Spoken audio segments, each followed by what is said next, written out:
Good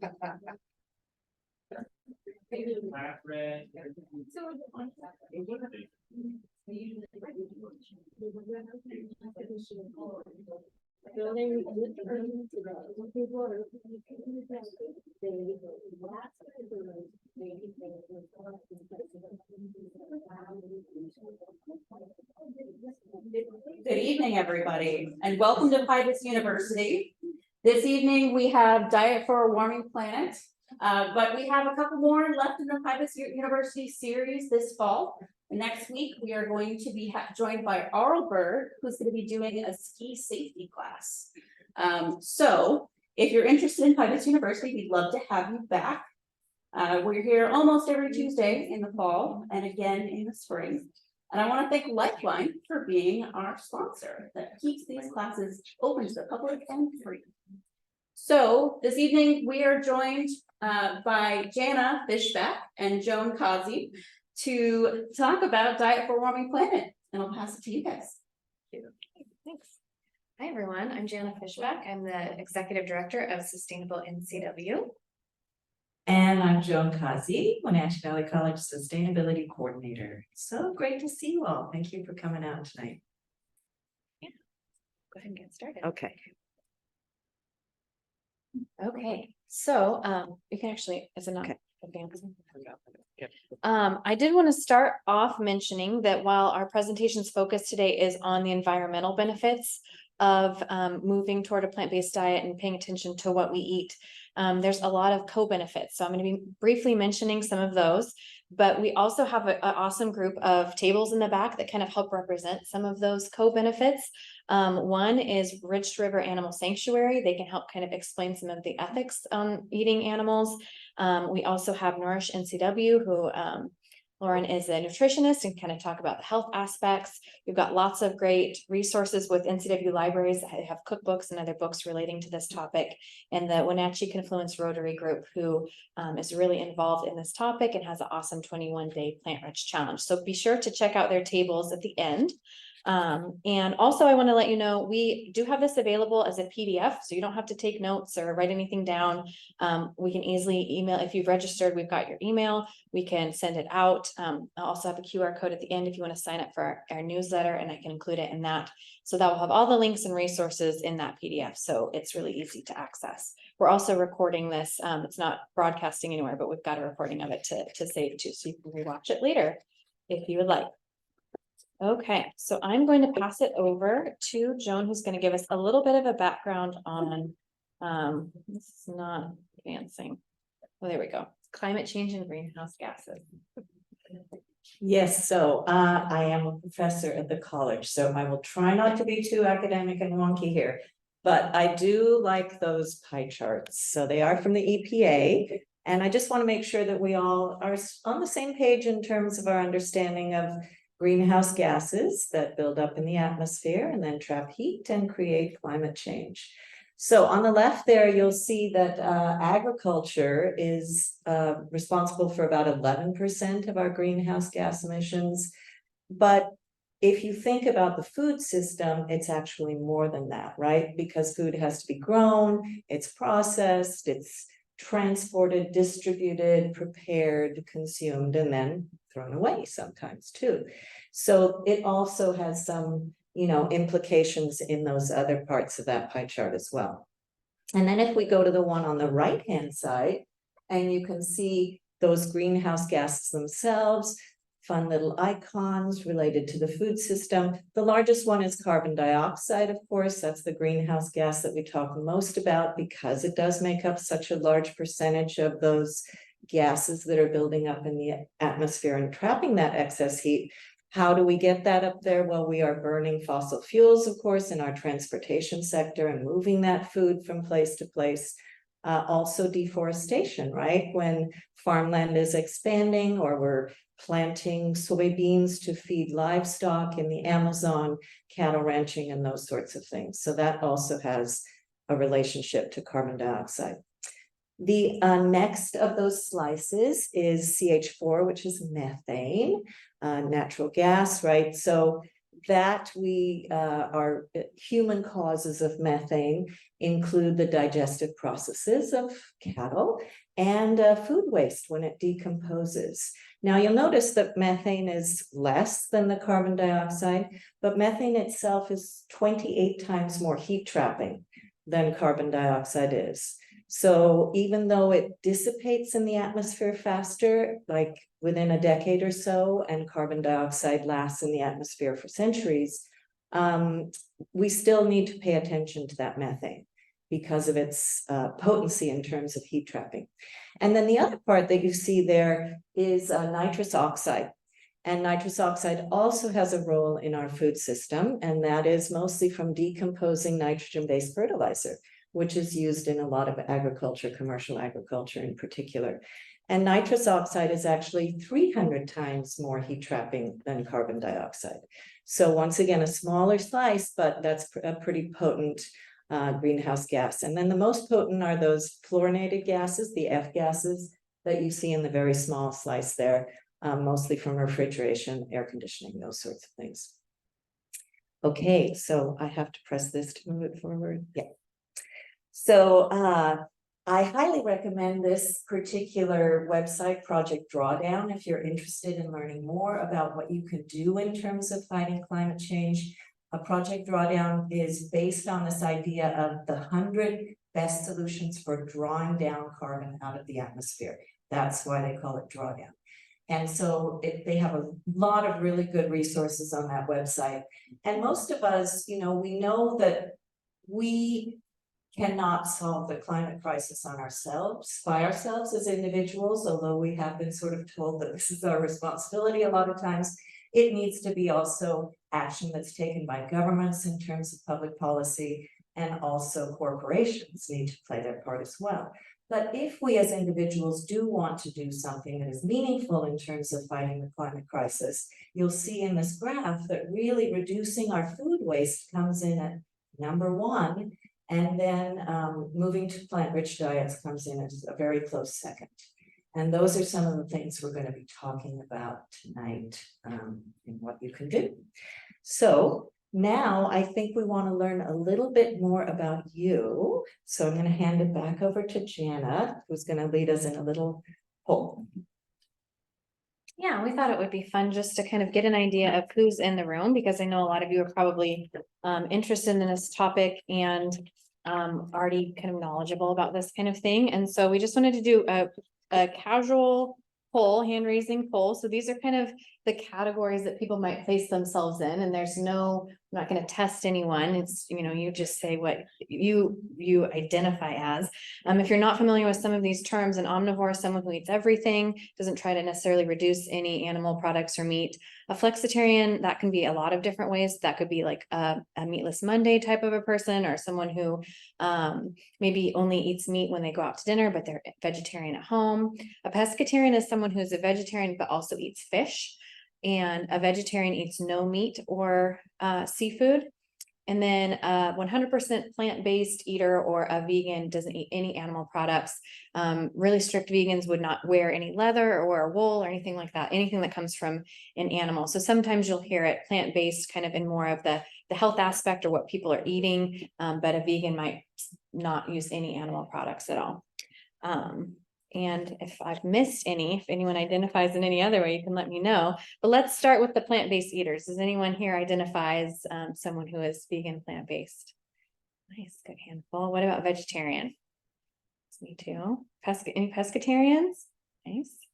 Any flexitarians? Okay, that's a nice big group. Any omnivores? Okay, thanks. That's kind of helpful to just get an idea. And then Joan and I wanted to kind of tell you our story, because of course this is kind of a journey, it's kind of a spectrum, and depending on the stage of life you're at or what you're doing, it can kind of change. Obviously it's not a black and white topic, so we just thought we would share kind of our stories about how we both became vegetarian. So I came from a very meat and potatoes family. I grew up here in East Wenatchee, and my grandpa was a cattle rancher from Ferry County. My dad hunted, so we ate a lot of venison, very, always had a big piece of meat on our dinner plates growing up. I ended up getting into environmentalism, and I went to grad school to study environmental studies. And I did a report in my first year where I was essentially learning a lot of what we're presenting tonight.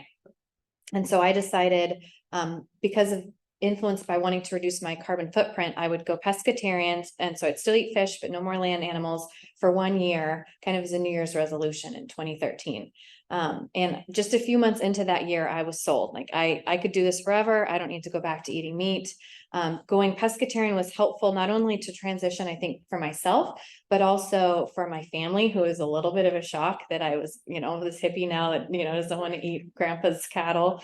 And so that was really easy to go out to dinner, to go out, and have dinner at a friend's house or something like that. My husband joked, she doesn't eat meat, only the most expensive kind, seafood. But eventually, a few years in, I decided to not eat fish as well and become full vegetarian.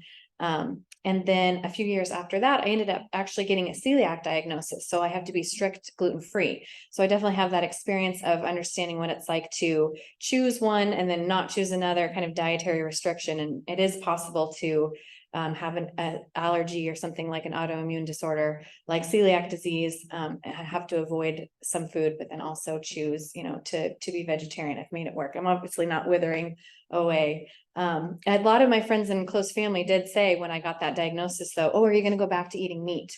It's like, no, those, values haven't changed. I'll make it work. And it's been okay. In terms of my family, my husband still does eat meat. He has a Traeger that he'll, smoke ridiculous size things of meat on and kind of eat off of that. He eats meat when we go out to dinner, but he's really easygoing. And so he's pretty happy with the vegetarian meals I cook for our family. I don't cook him any meat, but he finds it when he needs it. So it works for us. I haven't converted him yet. We have 2 kids, a 7-year-old girl and a 4-year-old boy. When my daughter was born, I was pretty strict when she started eating food, like encouraging grandparents, like, don't give her meat. And she's pretty much stayed on that path and calls herself a vegetarian, even though she'll definitely eat bacon when we go camping and things like that. So she's a flexitarian. She just doesn't know that word. My son really has a taste for meat. He's 4. And so we'll see. Well, to be continued if I raise 2 vegetarians or not, but I'm trying. So I would say, obviously been on a journey kind of starting from pescatarian. Now I would say I lean vegan. I really have a lot of items in our fridge that are, replacing dairy, whether that's milk or yogurt or sour cream or, all these different things. And I really do aspire to be plant-based at some point, but I haven't quite got there yet. So that's a little bit of background about me and my story. And then I'll let Joan share and then we'll get into this. Thanks, Jenna. I did not grow up on a farm, so I don't have the same soil cred that Jana does. I actually grew up in the suburbs of Seattle. So I sort of ate whatever was available, whatever my mom cooked, and she wasn't really a great cook. I'm afraid good she's not in the audience. But so food really wasn't on my radar at all that much. It was just, this is what I do in order to live. And it was probably when I started working on my doctoral dissertation, actually, which was looking at women's work in the agriculture and the apple industry in North Central Washington, that I started learning more about sustainable ag and the importance of how we treat soil and what we're doing with our food system. And I think I kind of approached it from that way in terms of food system. I did have young kids at the time, and I really wanted them to eat well.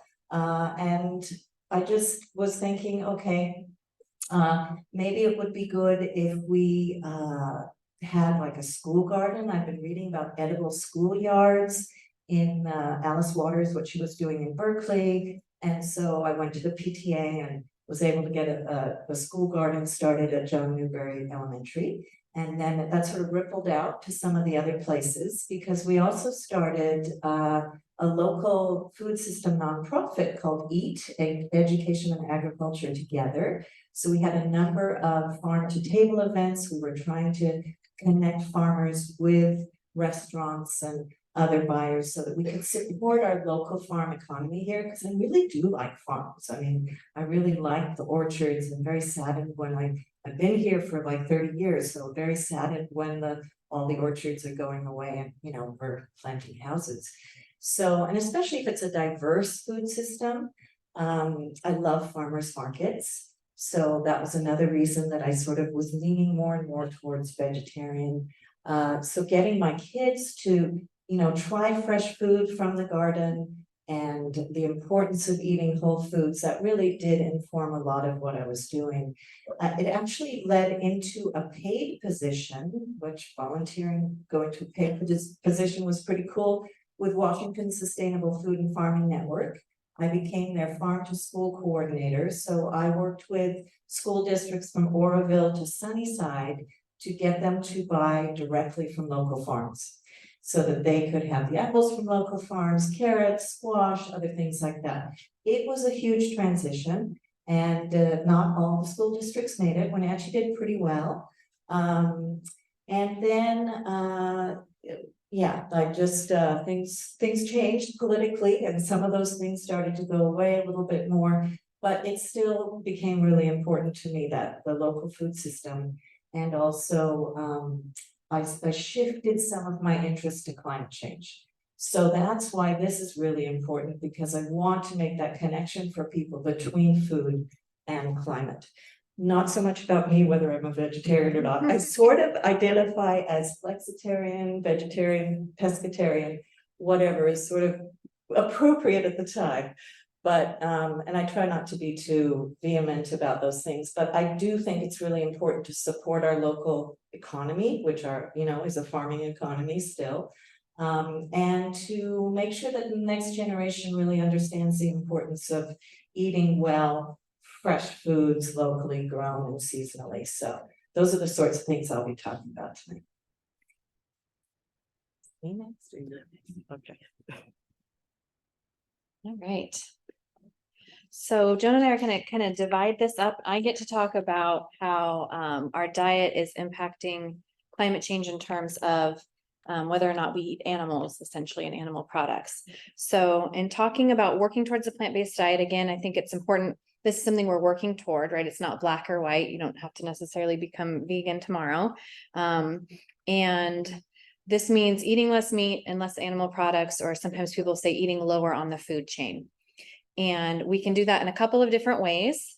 We can reduce our carbon footprint with our diet by reducing the amount of meat and animal products, and that essentially reduces not just the source of emissions, actually creating the greenhouse gas emissions, but also supporting carbon sinks. So supporting forests, supporting good, healthy soils that can really retain carbon is really important. So I thought that this diagram was really helpful in showing, not only you can see like the first half a dozen items are mostly animal, whether that's meat or animal products, except for chocolate. Chocolate is up there. And so it can have a very low impact or a very high impact. But I thought this was helpful to kind of give a few examples of where things kind of fall in terms of how potent of greenhouse gases they contribute to climate change, and also that there can be quite a bit of a range. You can see a huge range there for beef, from low impact to high impact.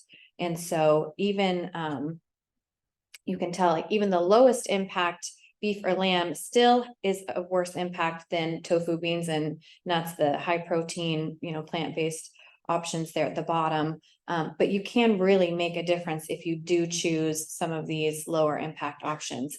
Of course, when talking about making those choices, that's going to make it much more expensive. You're going to pay kind of a fee, right? If you're going to buy free range pasture grazed beef, you're going to pay for that. But you can tell that that does have an impact in terms of reducing your greenhouse gas emissions. So yeah, very important on chocolate. That's actually something I learned about while preparing for this, that it's pretty important to pay attention to what chocolate you buy, because that can have, as big of an impact as some of these meat products that we're talking about. And then they interestingly included beer and coffee there too, to kind of see where those things fall. In my next slide, I'm going to show a similar graph, and it has things that are shifted a little bit. So obviously with each, different research study they do, it might vary a little bit in their methods and things. I have linked to this article if you want to look into it a little bit further. We don't have time to really dig into some of the stuff, so you're welcome to analyze that a little bit more if you would like. Co-benefits of eating lower on the food chain. We're really trying to focus tonight on just talking about climate change, but there are all sorts of other environmental reasons why you might want to reduce the amount of meat and animal products you eat, reducing, the massive need for land for all the feed crops and the water, and then the pollution from runoff and things like that was definitely a co-benefit. And then, of course, there's the ethics of eating animals, animal products. There's lots of different reasons to work toward a plant-based diet, and people come at it from different ways. I have found I started because of climate change, but the more I learn about the ethics or the health benefits for me personally, the more I'm encouraged to kind of stay vegetarian. So there's obviously the ethical question of whether or not it's okay to kill an animal to eat it, or to have it live kind of a miserable life as we take its eggs or its milk. And then I also think it's a really interesting thing to think about the ethics of the people that work in the industry. So what it's like to pay someone else, like I don't want to have to slaughter an animal, but I'm gonna, a lot of us will enjoy those foods, but you're having someone else do that kind of nasty job. And so what are the kind of ethical questions there of the people that have those jobs and work in that industry? And then health and well-being. It's hard to argue. It's pretty clear now, I think, that eating less meat, eating less animal products is really good for our health overall. And also, I think just kind of well-being in the sense of, I personally have found that even though, yes, some of these vegan products or vegetarian, replacements, they're clearly not as tasty, right? Like they're not as good, but there's something that is so satisfying in eating and having actions that align with my values that I'm kind of willing to sacrifice a little bit there, because it just feels really good to do what I believe should be done, I guess. And it can save you money. Obviously, if you're going to buy all organic vegan products or a lot of replacement mock meats and things, that can get a little bit pricey. But in general, tofu, beans, and nuts at the bottom of this list are very, very affordable, even organic. Where when my husband does buy that big chunk of meat from Costco, I'm like, that was the most expensive thing on our bill. Hope that lasts you a while. So it definitely can save you money working toward a plant-based diet. Okay, so this is another kind of graphic that's pretty similar to the last one. You'll see some of the items have shifted a little bit. Dark chocolate got moved up on this one. And I think that that's because this is also accounting for the losses, which Joan's going to talk about a little bit of, reducing the waste that we see. That can really change what, how much it contributes to the greenhouse gases for each of these things. But I like this because it kind of breaks it down. So where are those emissions coming from? And you can see for a lot of these things, it's from land use change and on the farm.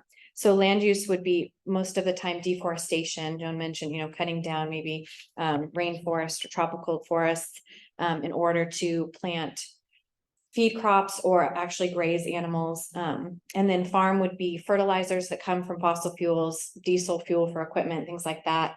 Joan mentioned how cows burp methane, and that's a very potent greenhouse gas. Also, their manure releases a lot of methane, and sometimes you can capture that and burn it as fuel in like an anaerobic digester at dairies, and they're doing that around Washington. So there are some solutions in terms of land use and farm to try to kind of shrink that. And that's why you would see on that previous slide that there is a range for how impactful some of these products can be. Other land use solutions could be regenerative farming, like using compost, cover crops, no-till or reduced tillage, and organic production. So there are ways to shrink these for sure. But I thought this was just pretty helpful in terms of kind of visualizing where things fall. And again, the top, majority are animal-based products, and then the bottom are mostly plant-based products, with a few exceptions there. Let's see, there's one thing I wanted to mention. Oh, the other thing that I think is kind of interesting is when thinking about eating local, while that's important for a lot of different aspects environmentally and socially, like Joan said, supporting our local industry, you can see that transportation is a pretty darn small, you don't see a lot of pink in a lot of those. So I think that this illustrates pretty well. It's that land use change, on the farm, and then the losses that are from waste. So that kind of covers the why you might be interested in reducing some of the meat and animal products that you eat. Obviously, this could be its own topic. You could talk about this for a long time. There's a lot of great documentaries always watch documentaries with a grain of salt, right? Because they sometimes get a little weird. But lots of great books on the topic. I don't need to go through it because, you know, you guys can find that information on your own. What we really want to talk about tonight is some of the local resources that we have. And so I am going to go through some of those. The one that I'm most excited about is Rotary's Plant Rich Wenatchee Valley Eating Guide. How many of you have had a chance to take a look at this? Okay, so that'd be great. So I'm going to hope that this transfers over here.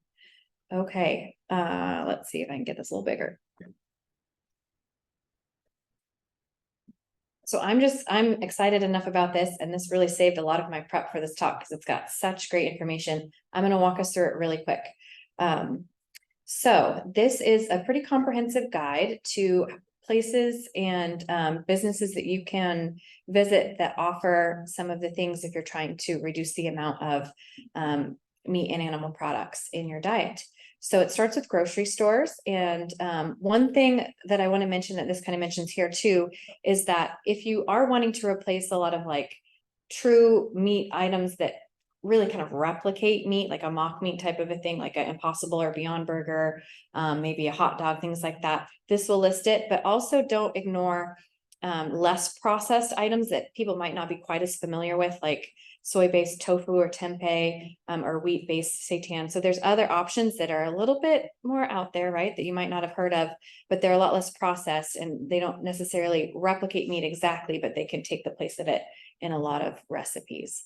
So you'll find those at a lot of our grocery stores, but then this lists places where you can find it and then breaks it down by the product, which is really helpful. I'm a big fan of Grocery Outlet. You never know what you're going to get there, but they also often have like really good selection. You might not find it again when you go back, but they have quite in their frozen section, have quite a few different kinds of vegetarian kind of fake meat type things. And then I go to Costco and they sell like Beyond Burger or Impossible Burger frozen, and you can get a coupon there too, which makes it even less expensive. So this is not just for Wenatchee, but you can see there's options throughout the valley there, which is very helpful. And then local restaurants. So it mentions some different burger places that you can get a vegetarian burger, but also all sorts of restaurants broken down with breakfast, lunch, and dinner, vegetarian or vegan. And I should have said at the beginning, this is linked on our website, sustainablencw.org/food. So you can find this linked there. And of course, it's on the Rotary website as well. I know I'm kind of scrolling through this quickly. So options again throughout the valley for restaurants. Then it goes into fast food and chain restaurants, mentioning some of the different places where you can get a veggie burger, including places like Burger King and Carl's Jr. And then all of the other kind of chain restaurants. Taco Time is a favorite of my family. And they actually, you know, if you've visited there, you've probably noticed that they have all compostable items. They have recently signed up with Winton Composting out of Leavenworth and are actually going to be sending those to a commercial composting facility soon. So that's really great news. You're not only getting vegetarian or vegan food, but also you can know that you're going to kind of address some of that waste issue as well. Hard to go anywhere anymore without seeing some options for plant-based milk, whether that's oat milk or soy milk or, you know, coconut milk, almond milk. They have so many different kinds now. So lots of options there. And then I appreciated that they included this as well. If you want to try to buy some of your meat locally, there's options like at Mountain Spring Homestead, you can get a Thanksgiving turkey. It's too late now. I think they're probably already booked, but if you sign up for next year, you can get a next year's Thanksgiving turkey. We had Oberg Brothers Natural Farms at our Earth Day Fair this year, offering some beef out of Tenasket. So this will offer some nice local options if you're looking to buy kind of locally raised meat. And then of course there's Radix Farms, Easley Farms, Royal Produce, all the great places at the farmers market and otherwise where you can get local produce. Okay. So we will get back to some other resources. So again, that's linked on our website there. Joan mentioned Drawdown. We're big Drawdown fans. It's got a lot of great, really science-based information. They have a whole solutions library with a category on this topic and like a dozen different sections within that category. So if you want to kind of dig a little deeper into some of the science, that's a great place to do it. Ecochallenge.org, if you followed our organization for a while, We used to do a kind of a custom eco challenge here, but they still do those that you can sign up for. It's a great way to challenge yourself for a month. You can sign up for specific actions, and they have a lot of great resources there as well. That's a Portland, Oregon based organization. And then in the interest of time, I haven't talked too much about seafood. That's a whole nother topic as well. But seafoodwatch.org is a great resource for Monterey Bay Aquarium. That tells you a little bit more, kind of a broad look at the impacts of seafood, talking about like the marine environment and overfishing. We're really trying to, hone in on just climate. So I did find a seafood carbon emissions tool on their website. It's not quite as user-friendly as the rest of the website, but if you did want to kind of go in there and look at different species and compare them, you can find out which species of fish and seafood have a lower carbon emissions compared to others. All right, and then I also wanted to touch on the effects of eating organic on a carbon footprint. This was a little bit more tricky. Originally, when I was kind of looking into this, I was pretty convinced, like, yes, you can really impact your carbon footprint by eating organic. And then I was finding kind of conflicting information. So I'm going to go ahead and say that the science is not quite there yet to really support this. In theory, it absolutely does, because organic farming has a lot of really intense, fuel intense things like the fertilizers. And it improves the soil health, which is really important to sequester good healthy carbon. It will hold on to, or good healthy soil will hold on to carbon more. But also there's the issue of the yields are lower, so it takes more land. So I'm not an expert on this, so I'm not going to make some big declaration that it can make a huge impact on your carbon footprint. There's a lot of other good reasons to eat organic. So some of the co-benefits would be it's better for the local ecosystems around those farms, including that soil generation, as I mentioned, and reducing water pollution and runoff, things like that. In general, I think it's probably better for the farm workers' health, right? Who aren't spraying some of those synthetic fertilizers and pesticides. It's very likely better for consumer health. I'm not sure that that's been totally proven, but I think that that's probably true in terms of, just for an individual's health. And then there's all sorts of other labels, right? So some of them I'm starting to see more often now are climate neutral certified or carbon free certified. Those might be where the company is buying offsets. And so that can kind of tell you that that company is trying to be more sustainable. As we saw with chocolate, it's pretty important to try to get like Rainforest Alliance certified cocoa.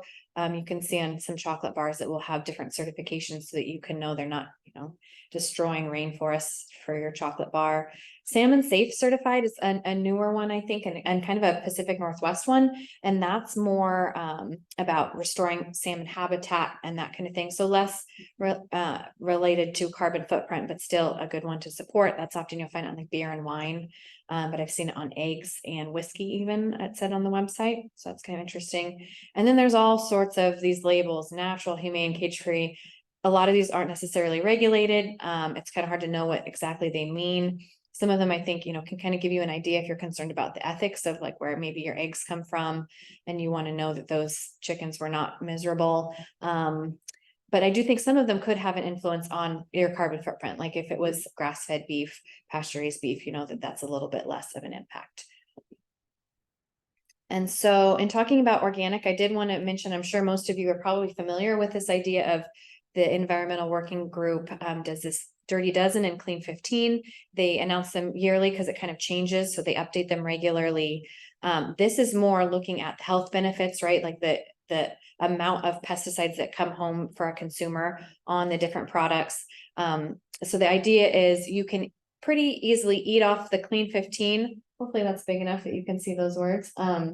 Without worrying too much about buying organic, because obviously organic can be a lot more expensive. And so if you don't have to buy it, this kind of helps you know that these don't come home with a bunch of pesticide residues and things like that.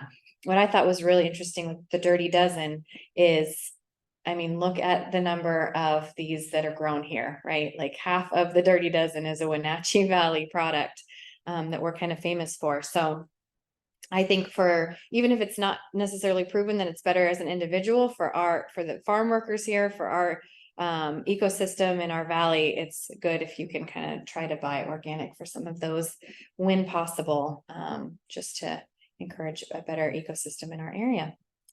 All right, and now I'm going to hand it off to Joan to talk about food waste. One of my favorite topics, food waste really is the dumbest problem. And you can kind of see that here with the amount of food, tons of food, 241 million tons. But, you know, about a third of that actually goes to waste. And that waste can happen in the fields, in the factories, in the restaurants, retailers, and actually mostly at home. So we could really make a difference by reducing our food waste. And I always say that food waste is a lot greater than wasted food. And that's because when you have food waste, you're also wasting all the energy that went into producing that food. I have worked with a lot of farmers locally and farm workers. You're wasting their labor that they put into that, right? They really wanted to try and make a product that would nourish their community. And mostly, we are also wasting that water. We live in the arid West, right? Water is really important here. 22% of fresh water is wasted through this food waste. So we need to think about all the other things that we're wasting as well, and how expensive that is, right? How much does that waste cost? $310 billion per year, just in food waste. And so the US government is taking note of this. They have targeted to reduce food waste in our country by 50% by 2030. That's in line with the United Nations Sustainable Development Goals. We still have a ways to go. So we still have a lot of work ahead of us if we're going to meet that target. But I'm glad that they are, you know, starting to pay attention. The Europeans have been doing this for a little while longer, for sure. Now, all of this is happening while at the same time, 1 in 10 Americans are suffering from food insecurity, right? Not enough food. So we got food waste on the one hand, and then we've got hungry people on the other. That equation just doesn't make a lot of sense. To me, it seems really dumb. That's why I really think this is the dumbest problem. So how is food waste related to climate? I think we've sort of mentioned some of these things, right? So you're wasting all that energy. That's usually fossil fuel energy being burned, right? In, you know, whether it's on the farm with the tractors and diesel machinery, or whether it is in the production, processing, distribution, or refrigerated storage. That's a lot of waste. And greenhouse gas emissions. Food waste is 24% of all landfill inputs. That's almost a quarter, right, of what's going into our landfill. Well, if we're wasting that much food, yes, it's going to be going into those landfills. So that leads to a lot of methane emissions as well, because as it decomposes, it outgasses methane. So drawdown, and I do use this textbook in my sustainability courses, ranks reducing food waste as the third most effective solution to the climate crisis. And that's out of 100 solutions. I think that's pretty good. I think that's pretty important to pay attention to. So what can be done? This is a food recovery hierarchy from the USDA. And obviously the best way to address food waste is at the source. And that source can be on farms, in businesses, in schools, and at home. So on farms, what can be done to reduce food waste or address food waste? You know, a lot of farmers are growing for the retail supermarkets. They're the ones that hold the power, right? And they say, well, we don't want apples that have blemishes or sunburn or you know, bruises. So they are growing to that kind of spec, right? It's got to look pretty because the consumer only wants that pretty produce. And that means that a lot of waste happens on the farm to try to grow for that kind of production model. So we as consumers maybe need to get a little bit more comfortable with eating imperfect produce, not having to have it look so beautiful. And there are choices, you know, there are some companies who are actually like trying to market imperfect produce and other things like that. Another thing that can be done on farms, which I think is really wonderful, and that is the gleaning operations. So we do have local gleaning that happens here. Some of you may have volunteered with me before. And that is when farms or even backyard gardens have extra food to be harvested. They can't either afford to pay for the labor to do that, or it's not meeting those specs that, you know, the retailer wants or the warehouse wants. And so then you go as a volunteer to harvest this, and they then take it to the food bank. So it meets that reducing food waste and feeding the hungry people. That connects the equation much better. In businesses, I think particularly about grocery stores, for example, some grocery stores will donate excess food based on the shelf life. There's a lot of confusion about food labels, right? The best by, does that mean I can't eat it after that date? Or the sell by, that's another way to kind of be able to move food inventory through the market, more than really telling us much as consumers. So we have to be a little bit more critical in terms of understanding those food labels, I think. There is actually a Good Samaritan law that has been on the books for a while. It has recently been updated, July 2023, I want to say, that makes it so that those who donate food are not liable, because that's a big concern for a lot of these businesses, is liability, right? So this protects those businesses from liability if they are donating in good faith to needy individuals. And there's a whole list of who is included in that, including retailers and restaurants and those places that say, but we can't because we're going to get sued. So it may be more related to their business practices. On another positive side, in terms of businesses, there are businesses who are trying to, within the office, for example, if you have that box of donuts that hasn't been finished in the morning meeting, right, then sending out, they have messaging techniques to send it out to let everybody know, oh, there's donuts available, come and get them. Or cameras in the cafeterias that show what's being left there for people to come up and take. There are also apps you can get on your phone. One that is available more in the big cities is called Too Good to Go. And what they do is bakeries and coffee shops and restaurants, when they can anticipate that they are going to have leftover food at the end of the day, you can sign up for that and say, yes, I'm going to come to your restaurant at this point and I'll pick it up, and you get a surprise bag of whatever they have left over that is still edible. But a good way to address food waste, right? I love thinking about food waste in schools because it's a big part of what we were doing with Farm to School. And one of the critical ways to do that is to make sure that recess happens before lunch, not after lunch. Typically in the elementary schools, recess happens after lunch. So the kids are just focused on getting through that school lunch as fast as they can because they want to go out and play with their friends. That's, you can't play them. Yeah, that's the fun part. But if we had recess before lunch, they could go out and play, they could get hungry, and then they could come in and they could eat their lunch and we wouldn't have as much food waste.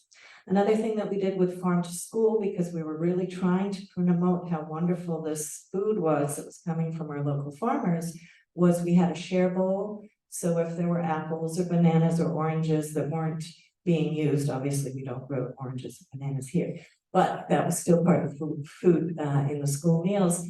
Then a student could put it in there if they didn't want it, and another student who was hungry could take it. So as long as they were the right kind of sort of produce that could be shared. At home, now this is a big one. This is where actually quite a bit of waste happens. Oh, and I forgot to talk about restaurants as businesses. I'm going to go back to that for a minute. So restaurants are also a problem. A lot of food waste does happen on the consumer plates in restaurants too. We need to get rid of buffets. Okay, people's eyes are bigger than their stomachs. And so they will just take more of that food and then it will be wasted. And then restaurants also need to serve a smaller plate size, smaller portion size. And that will help to reduce food waste as well. So those are things that restaurants can do as businesses. Now at home, when we go shopping, using a shopping list so that we're not buying more than we need, I read a study that showed that Americans are very uncomfortable with white space in the refrigerator. I thought this was kind of weird, but I thought, okay, we don't have to fill our refrigerators all the time, right? Let's just put what's in our refrigerators, what we need, right? Buy what we need and make sure that we eat it. And if it's perishable, which a lot of food is, right, move it up to the front of the refrigerator. Have a place where it says use this first, right? Think of it as like a puzzle or something fun to sort of create, oh, what can I do with this kohlrabi and that Brussels sprout? What can I make with that? So that's another way to combat food waste in your home. And then love your leftovers. A lot of my students say, oh, well, I never eat leftovers. Well, there's nothing wrong with leftovers. If you can use your leftovers, you're going to reduce your food waste. So that's another great way to be doing that. So that's source reduction. Obviously, next we do want to try and feed hungry people. So we've mentioned some of the ways that can be done. Donating food is excellent. Feeding animals, farmers do it, right? People with chickens do it, right? Feed their food waste to chickens. Industrial uses include waste to energy, producing energy out of food waste and capturing the gases and the liquids. Composting, it's further down on our recovery hierarchy here, but it's still very important. You can compost in your own home. You can compost with worm bins if you're interested. Jana is a good connection for worms. You can also, as Jana mentioned, we now have industrial food waste composting at Winton, which is up past Leavenworth and Plain. And they are, they have a program where they're picking up from restaurants in Leavenworth. They have a community compost from households up there, and they are starting to expand to our area. Jana mentioned Taco Time. We have a food waste pilot with them at the college, and also Confluence Hospital. They've set something up to pick up food waste from there as well. So they're moving down Valley. I'm really excited about that particular program.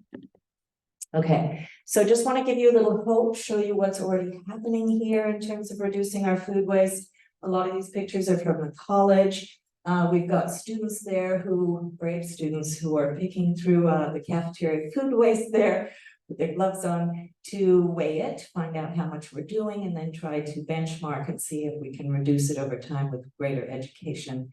And the Waste Loop out of Leavenworth is doing that at Cascade School District as well. So the K through 12, they do food waste audits there in the cafeterias. Our leftover food goes here. It's just our signage at the staff break rooms where you can put your leftover food, and that's what Winton comes and picks up. And my friend Natalie Williams there, and Chris Cameron is back there, who helped to organize at our night's food truck event, which is food trucks that come onto campus. We had food waste composting, and we were able to divert 96 gallons of food waste in a 96-gallon tote that night from going to landfill. It went up to compost in Winton. So we were really excited about that. And thank you, Chris, for that work. And once again, there's the award that they won, because that group also worked at Apple Blossom to divert recycling and food waste from the landfill. And they did such a great job that they won the Green Program Award. Hooray! And this was throughout the state. They were competing with Seafair and all those other big festivals. So I think Wenatchee can be proud about some of the things that are already happening here. All right, you might have seen this already over there. But I love talking about climate. I love farmers markets. I was actually on the board of the Washington State Farmers Market Association for a while. So I spend a lot of time down at farmers markets and tabling. So I made this board because I thought, I really want people to feel good about shopping at their farmers market, and they're actually fighting climate change at the same time. So on average, our food travels 1,500 miles to get to our plate. We have a global food system, right?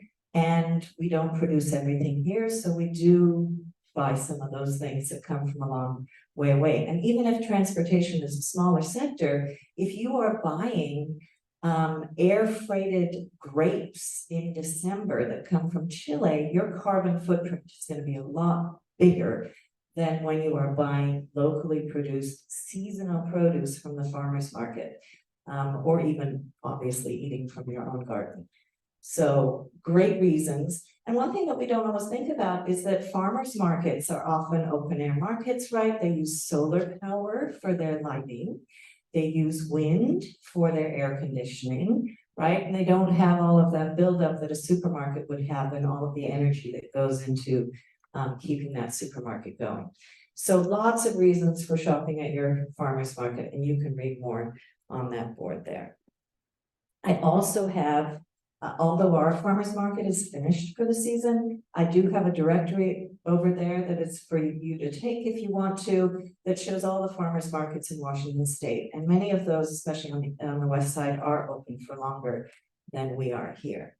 So I do believe in eating locally and seasonally. This seasonal food guide there, you can go to that website. It's linked there in the green in the title, and you can punch in Washington State and if it's early November, mid-November, late November, and you can see what's being harvested in our state at that time. So that's kind of fun.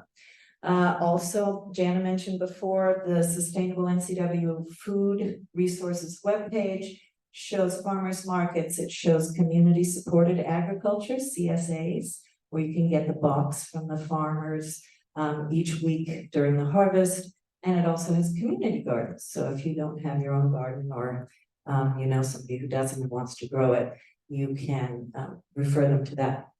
I mentioned before gleaning. I really want to shout out to the UV Mend gleaning program. It's called Community Harvest.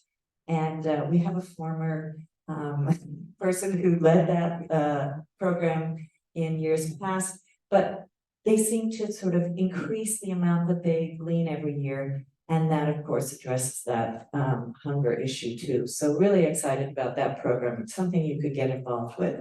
I mentioned Farm to School before as well. With Farm to School, we have a Harvest of the Month program, teaching kids more about, what is grown locally and what are the benefits of those particular items.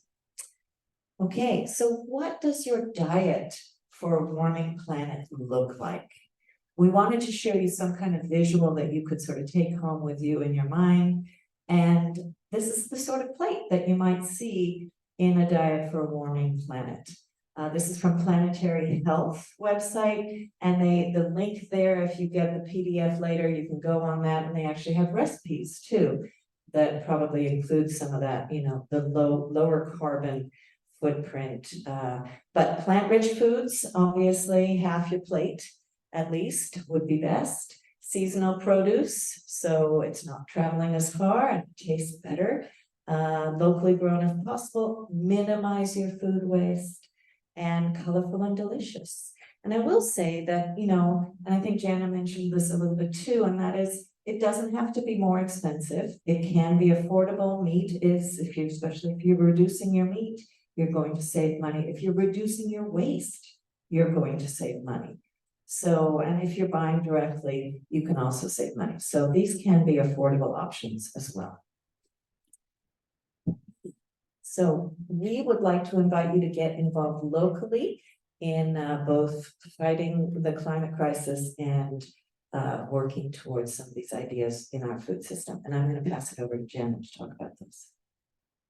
Thanks, Joan. So we have a few things we just wanted to mention. If you're not familiar with Our Valley, Our Future, it's a great effort in our valley, and we are a lead partner for the climate. It's called the Post-Carbon Economy Game Changer. So there's several different game changers within the action plan. So essentially we're trying to write a climate action plan, and we've been working on that for a little over a year, still in the fundraising phase, but we've got some exciting movement there. So I have linked this action plan here. You can go to ourvalleyourfuture.org to learn more about that. I'm sorry I didn't do a great job of introducing Sustainable NCW if you're not familiar with us, but this just turned 6, somewhat of a young nonprofit, but not so much anymore. And we have now a lot of ways to get involved, which we didn't actually have in past years. So we now have 4 committees, and they're currently kind of run by board members, but we're really looking to get more community members involved as volunteers. We have an Earth Day Fair planning committee, so that's kind of fun. Earth Day Fair traditionally has been in this room and outside here at Pybus. In April, we have a fundraising committee. That's a really fun one. We have partnerships and outreach. So that's kind of planning events like green drinks or events like Pybus University here tonight. And then the Waste Wizard has a committee. So that can be kind of educating people on our tool, the Waste Wizard, getting the word out about that and keeping it up to date. So looking for volunteers for all 4 of those committees. You can become a board member. Sadly, Joan is nearing the end of her third term as a board member, and we're gonna have to say goodbye. So her position is open. We're growing our board, so we have a couple more positions open actually, and so I'm gonna be sending some information about that out fairly soon in the next couple of months. And then also, this is kind of the first time announcing this publicly, but I'm actually going to be stepping down as executive director. I'm going to be moving into a more climate focused role. So still at Sustainable NCW, but a little bit more narrow of a focus, working on climate action and climate resiliency here in the Valley. And so we'll be hiring. We'll be hiring a new executive director. It's a part-time position, 20 hours a week. And we're really interested in finding the right fit. We're not being really strict in terms of like specific education or experience, where I'm very willing to train the right person. So if you or someone you know might be interested in that, I'd be very, very happy to talk to you about that. And we'll be sharing that job description in the next couple of days. Other ways to get involved locally, Alianza Ambiental with Cafe Wenatchee is a great organization, a program within a local organization that's working on climate change. Joan mentioned gleaning with Upper Valley Men. That's a really fun way to get kind of hands-on volunteer work. Composting at home. I forgot my worm bin. We've done several different classes on how to compost with worms, and my worms have had babies and they had babies, and I have to get rid of some worms. So if anyone is interested, I will deliver those to your front step, because otherwise I don't know what I'm going to do with them, but it's time. So composting at home is actually pretty easy, especially with worms. You can do it throughout the year. It doesn't have to freeze, they're inside worms in a basement or something, or a warm enough garage. So you can do it throughout the winter, which is nice compared to outside composting. Or as we've mentioned many times, we're big fans of winter composting, and that's going to be coming more down valley in the future. And then talk with the organizations that are here tonight. We're so excited. This is kind of a new thing for us at a Pybus University talk, having other organizations represented, but please go talk with them, get signed up for their list, learn a little bit more about what they're doing, and see if you can get involved in volunteer opportunities and things like that. All right, we now have some time for questions. I don't know if that'll work from where you're sitting, but hopefully that will bring you to our website. Or you can go to sustainablencw.org and sign up for our e-newsletter. That's the best way to stay up to date on what we're doing. I send just one email a month. I don't spam, and that will have all of the updates, including links to this information. Any questions?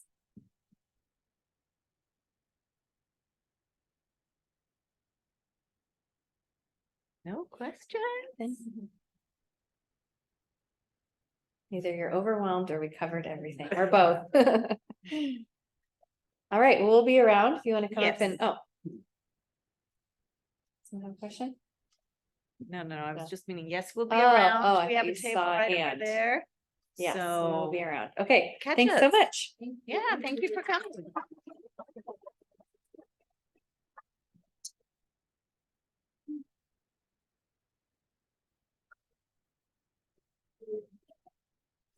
Recording.